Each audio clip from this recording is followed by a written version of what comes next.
Assalamualaikum warahmatullahi wabarakatuh.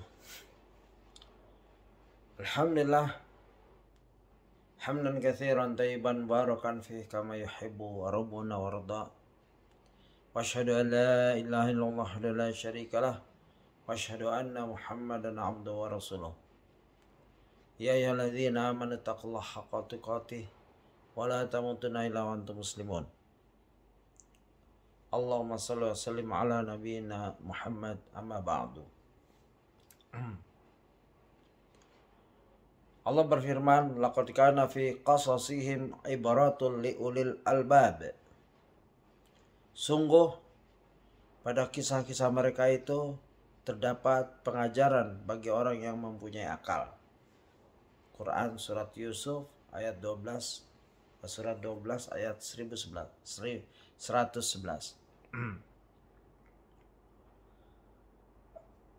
Ini pembukaan dari Syekh Mahmud Al-Misri.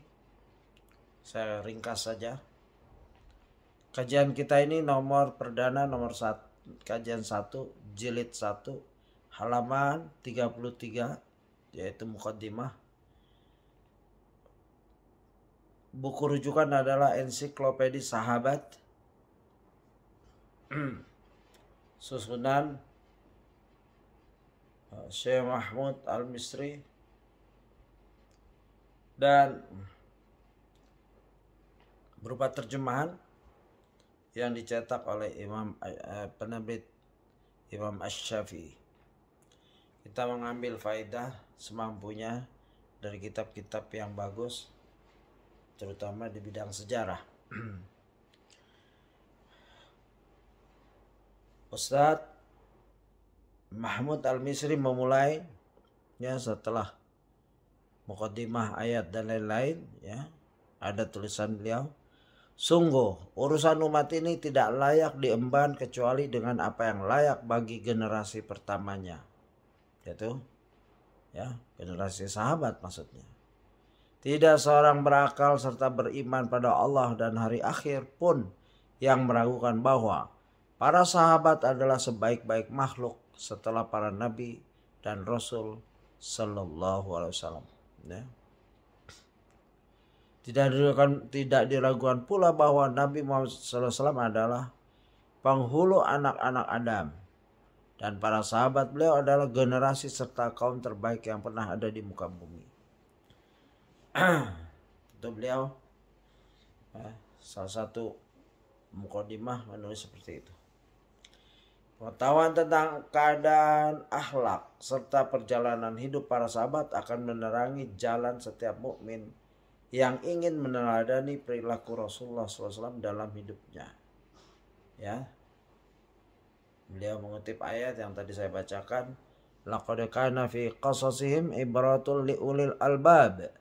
Sungguh pada kisah-kisah mereka itu terdapat pengajaran bagi orang yang mempunyai akal, ulil albab. Surat Yusuf surat 12 ayat 111. Sebab mereka adalah pembawa dan penjaga bendera Islam. Setelah beliau, para sahabat itu pembawa bendera Islam setelah beliau wafat. Rabb Azza wa Jalla telah memilih dan menyeleksi mereka untuk menemani sang Nabi menyebarkan agamanya setelah beliau. Ini fungsi sahabat adalah menyebarkan agama setelah Nabi SAW wafat. Allah memuji dan menyanjung serta mensifati mereka dengan gambar yang sempurna dalam banyak ayat di dalam Al-Quran. Di antaranya, minal mu'minina rijalun sadaqu ma ahadullah alaih. Wa minhum man qada nahbah. Wa minhum may yantazir. Wa ma baddalu tabdila.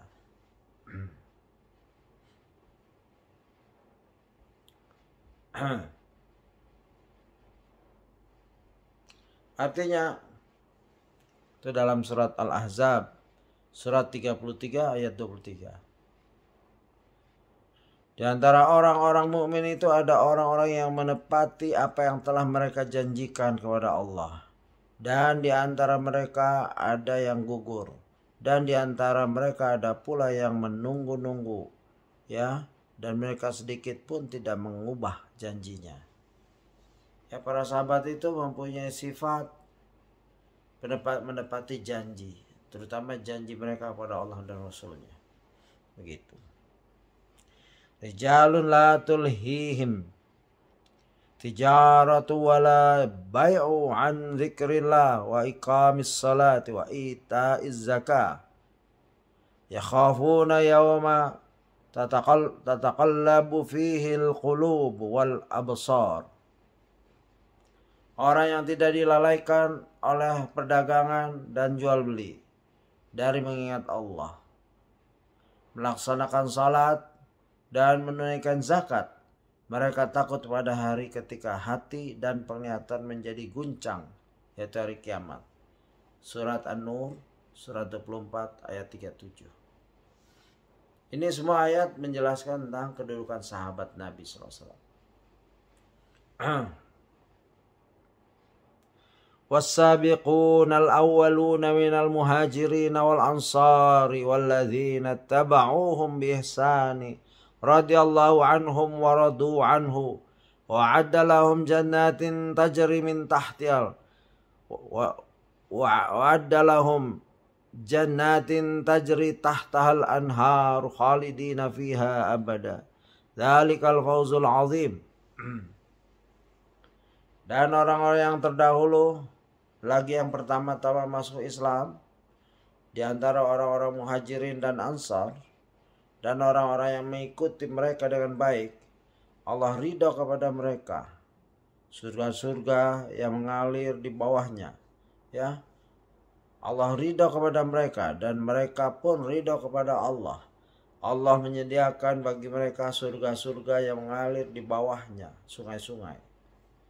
Mereka kekal di dalamnya selama-lamanya. Itulah kemenangan yang agung. At-Taubah surat 9 ayat 100. Jadi beruntung para sahabat ini, karena mereka adalah generasi pilihan.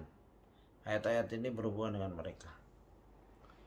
Muhammadur Rasulullah waladzina ma'ahu asyidda'u 'alal kuffari ruhamau bainahum. Tarahum ruk'an sujjadan yabtaghuna fadlan minallahi wa ridwana. Simahum fi wujuhihim min athari sujud. Dzalika mathalun fit Taurah wa mathalun fil Injil. Kadzar'in akhraja syat'ahu fa'azarahu fastaghlada fastawa 'ala suqihi. Yu'adhibu ad-dharra 'al yaghidha bihimul kuffar. Wa'adallahu alladhina amanu wa 'amilus salihati minhum maghfiratan wa ajran 'azima. Yang artinya Muhammad adalah utusan Allah dan orang-orang yang bersama dengan dia bersikap keras terhadap orang-orang kafir tetapi berkasih sayang sesama mereka. Kamu melihat mereka ruku dan sujud mencari karunia Allah dan keridhaannya. Pada wajah mereka tampak tanda-tanda bekas sujud. Demikianlah sifat-sifat mereka yang diungkapkan dalam Taurat dan sifat-sifat mereka yang diungkapkan dalam Injil, yaitu seperti benih yang mengeluarkan tunasnya. Kemudian tunas itu semakin kuat lalu menjadi besar dan tegak lurus di atas batangnya. Tanaman itu menyenangkan hati penanam-menanamnya karena Allah hendak menjengkelkan hati orang-orang kafir, ya, dengan kekuatan orang-orang mukmin. Allah menjanjikan kepada orang yang beriman dan mengerjakan kebajikan di antara mereka ampunan dan pahala yang besar. Al-Quran surat Al-Fat surat 48 ayat 29. Para sahabat Rasulullah SAW merupakan manusia yang teristimewa. Mereka tidak ada bandingnya sepanjang sejarah peradaban manusia. Mereka menjadi generasi nomor wahid dalam segala bidang kehidupan. Mereka telah sampai pada puncak ketakwaan dan kewaraan, menjadi simbol dalam ketulusan dan keikhlasan. penarang dalam ilmu dan amal, serta pelita dalam amal dan dakwah. Bentuk kebaikan macam apa yang tidak mereka kerjakan lebih dahulu daripada kaum muslimin sekarang? Bentuk kebaikan macam apa? Ya, langkah bijaksana apakah yang belum pernah mereka terapkan dalam menghidupkan problematika umat Islam? Langkah bijaksana, ya, demi Allah, mereka telah meneguk air kehidupan yang segar, jernih dan sejuk, langsung dari sumbernya. Mereka memancangkan kuat-kuat pondasi Islam, sehingga tidak meninggalkan sesuatu yang bisa dikomentari secara negatif oleh orang-orang yang hidup setelahnya. Dengan keadilan mereka membuka hati manusia melalui Al-Quran dan keimanan, bahkan dalam menaklukkan negeri-negeri, yakni dengan berjihad dan pedang. Alamul Muwaqqi'in an Rabbil Alamin karya Ibnu Qayyim, buku 1 halaman 5-6. Penulis Mahmud Al-Misri melanjutkan, mereka adalah pembela agama Islam pada awal kemunculannya. Mereka sanggup mengorbankan jiwa dan raga saat orang yang bakhil enggan mengeluarkan zakat harta. Para petualang tangguh ini terjaga dan bersiaga saat orang-orang lainnya tenggelam dalam kehangatan selimut. Di samping mengorbankan jiwa dan raga, darah dan harta benda mereka pun disedekahkan untuk Allah. Tujuan utama hidup mereka bukan hanya mengisi perut, mengenakan pakaian sutra, ataupun tenggelam dalam samudera kenikmatan. Mereka juga berupaya menjaga kesucian syariat dari hawa nafsu orang-orang yang tersesat dan melindungi agama dari serangan musuh. Mereka menyaksikan turunnya Al-Quran serta mengamalkan kandungannya dengan penuh ketaatan, mengemban 2 wahyu, menghadiri 2 baiat, dan mayoritas mereka pernah sholat dengan menghadap 2 kiblat, Ka'bah dan Baitul Maqdis. Setiap insan mempunyai cita-cita, dan cita-cita mereka hanyalah meninggikan kalimat La ilaha illallah. Setiap kita mempunyai tujuan hidup, dan tujuan hidup mereka ialah berada di puncak kemuliaan. Mereka rela meninggalkan harta benda untuk Allah dan Rasulullah. Namun semua itu tidak lantas membuat mereka puas diri. Kepuasan baru mereka rasakan setelah mempersembahkan nyawa sampai bisa mengalirkan darah di jalannya. Ya, dan hingga dapat menganggap lezat semua derita yang dialami ketika berdakwah. Semoga Allah meridai para sahabat, dan semoga Dia, Allah SWT, memuliakan tempat kembali mereka di surga.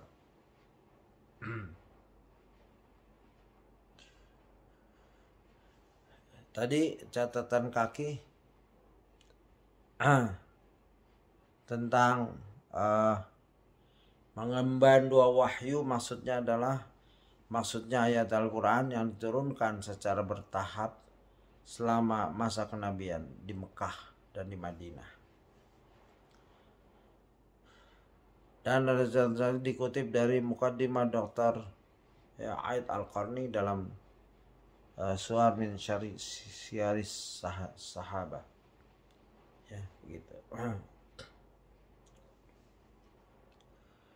Siapa saja yang ingin mengambil suri teladan yang baik, hendaknya meneladani sahabat-sahabat Muhammad, karena mereka adalah orang yang paling baik hatinya, paling dalam ilmunya, paling sedikit sifat takalubnya, paling lurus di jalannya, dan paling baik keadaannya, sebagaimana gubahan syair berikut.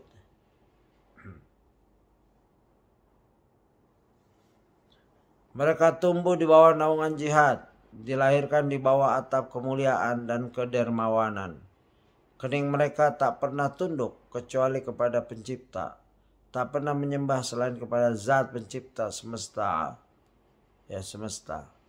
Tujuan paling mulia selalu ingin mereka capai dan gapai, selalu terdepan dalam kebajikan dan hanya inginkan Allah.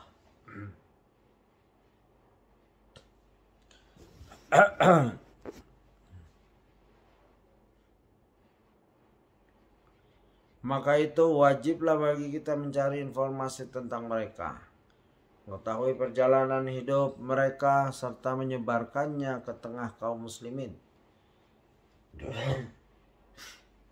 sebagai nasihat dan peringatan bagi orang yang punya hati atau memasang pendengaran sedangkan dia menyaksikan kebenaran ilahi. Kewajiban tersebut disebabkan para sahabatlah yang membawa ajaran Allah dengan benar hingga sampai kepada generasi sekarang. Jika ingin memelihara ajaran agama ini, kita harus memperhatikan sejarah hidup mereka, agar musuh-musuh Islam tidak menemukan jalan untuk mencela syariatnya dengan cara mencela para pembawa amanatnya. Oleh sebab itu, berbicara tentang serta menyikapi takbir di balik lembaran-lembaran yang telah mereka tulis termasuk kewajiban bagi kita pada zaman sekarang. Kurun waktu yang dipenuhi kekacauan, parameter keadilan dan pencelaan terhadap para sahabat yang mulia. Kewajiban kita tidak lain menangkis serangan orang-orang yang mengedepankan hawa nafsu, kaum zindik, penganut ateis, kalangan kafir, serta para pelaku bid'ah. Golongan-golongan ini berani menghina dan mencela generasi sekaligus golongan terbaik yang pernah hidup di muka bumi. Tidak ada yang mendorong kita untuk berbuat demikian selain keyakinan bahwa para sahabat adalah pembawa panji-panji Islam, para perawi hadis yang sanggup menghancurkan bid'ah-bid'ah, serta para ulama yang akan menampakkan kesesatan dan niat buruk orang-orang tersebut. Boleh jadi agama kita yang lurus ini diistimewakan atas agama sebelumnya dengan mukjizat yang senantiasa terulang setiap waktu. Yaitu munculnya orang-orang yang mendedikasikan hidup mereka demi kepentingan Islam. Mereka tak kenal lelah dan tidak membiarkan kemalasan menguasai diri sendiri. Mereka terus bergerak tanpa henti atau bersikap lemah, tidak pernah merasa payah dan bosan. Kekurangan harta benda tidak menjadi masalah bagi mereka. Gemerlap dan kemewahan dunia tidak pernah menghalangi mereka mencapai tujuan mulia. Mereka menyatukan tujuan untuk mencapai ridha Allah, membuang segala niat yang mengotori hati, sehingga jadilah mereka orang yang ikhlas, yang beramal karenanya semata. Lalu dia memberi kemuliaan dengan menjadikan mereka salah satu mukjizat nabinya yang mulia. Para sahabat mengkukuhkan kepada dunia bahwa agama Allah adalah agama yang sempurna dan lengkap. Syariatnya tidak akan dihinggapi kebatilan baik dari depan maupun belakangnya. Dan dia pasti menyempurnakan cahayanya. Walaupun orang-orang kafir itu merasa benci, walaupun orang munafik, zalim dan fasik tidak suka terhadap kemuliaan Islam. Sungguh cerita perihal orang-orang yang pilihan tersebut menjadi obat pelipur hati, pembersih akal dari kotoran dan aib, serta gambaran yang pantas dijadikan teladan. Khususnya pada zaman ini yang hampir-hampir kehilangan teladan yang baik, pelita yang harus diikuti agar orang-orang yang kemudian mengetahui keutamaan orang-orang yang terdahulu, sehingga muncul upaya meniti jalan serta mengikuti manhaj metode dakwah yang mereka tempuh. Dengan merenungkan kisah para sahabat, hati menjadi hidup. Dengan mengikuti jalan mereka, kebahagiaan akan tercapai. Dengan mengetahui perjalanan hidup dan keutamaan mereka, kita bisa meneladani sifat-sifat yang mulia. Sungguh mengikuti akhlak serta tindak tanduk yang baik. Meneladani sifat-sifat yang mulia juga mengikuti akhlak serta tindak tanduk yang baik. Saya minta ampun pada Allah Azza wa Jalla atas setiap kealpaan dalam lembaran-lembaran tulisan ini. Saya mencurahkan tinta hati dalam menyingkapkan kisah hidup orang yang pilihannya itu. Ini dari penulis, pembukaan semua. Setelah saya berada di bawah naungan perjalanan hidup mereka sekian bulan lamanya, sesaat pun saya tidak pernah bosan menyusunnya. Bahkan saya merasa sedang menikmati surga dunia. Maka saudara-saudari saya yang mulia dan terhormat, marilah sejenak kita hidup bersama-sama di bawah naungan 100 sahabat Rasulullah SAW. Sesungguhnya mereka telah mencatat dan memenuhi lembaran sejarah Islam dengan cahaya keimanan. Saya mohon kepada Allah supaya menjadikan tulisan ini bermanfaat bagi setiap muslim dan muslimah di seluruh dunia. Semoga dia menjadikannya mendapat sambutan baik dan positif dari kaum muslimin. Dan mudah-mudahan saya dilimpahkan kejujuran serta keikhlasan dalam menyusunnya. Menjadikan tulisnya semata-mata mengharap wajahnya yang mulia, serta menjadikannya sebagai pemberat timbangan kebaikan saat tubuh saya telah dibalut kain kafan. Salawat dan salam semoga tercurahkan kepada pemimpin kita Muhammad SAW beserta keluarga dan para sahabat beliau. Ditulis oleh hamba yang selalu mengharap ampunan, Zat yang Maha Penyayang dan Pengampun, Mahmud Al-Misri Abu Amar. Demikian pembukaan untuk kajian ensiklopedia sahabat, itu terjemahannya ya oleh Syekh Mahmud Al-Misri, yang kita telah memulai kajian nomor 1 sebagai pembukaan dari penulis. Alhamdulillah sudah diterjemahkan, kita baca terjemahannya saja untuk mengambil fawaid ya, begitu. Demikian saya cukupkan kajian nomor 1 ini sampai dengan halaman sampai akhir dari pembukaan. Kita lanjutkan nanti di kajian nomor 2 adalah keutamaan umat Nabi Muhammad sallallahu alaihi wasallam. Demikian, subhanakallahumma wa bihamdika asyhadu an la ilaha illa anta astaghfiruka wa atubu ilaik. Assalamualaikum warahmatullahi wabarakatuh.